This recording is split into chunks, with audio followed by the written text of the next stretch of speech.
যশোর শহরের দারুল আজকার খানকায় ফুরপুরা এতিমখানা ও মাদ্রাসায় স্বদেশ বিচিত্রা যশোরের উদ্যোগে ইফতার দোয়া মাহফিল ও ঈদ উপহার বিতরণ অনুষ্ঠিত হয়েছে।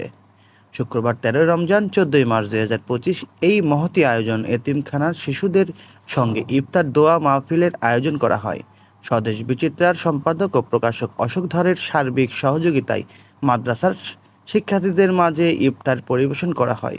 ইফতারির পরে ঈদ শুভেচ্ছা হিসেবে শিক্ষার্থীদের হাতে কোরআন শরীফ, পাঞ্জাবি, আতর, জায়নামাজ, টুপি ও তসবিহ তুলে দেওয়া হয়।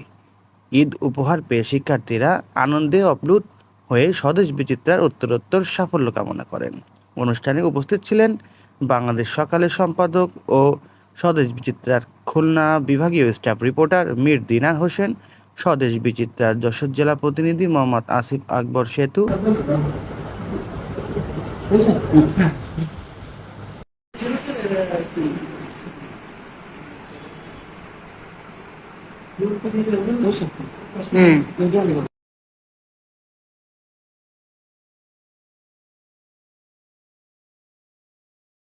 বাংলাদেশ সকাল পত্রিকার স্টাফ রিপোর্টার বিজয় মাহমুদ, চ্যানেল ওয়ানের যশোর জেলা প্রতিনিধি মোহাম্মদ শাহন হোসেন।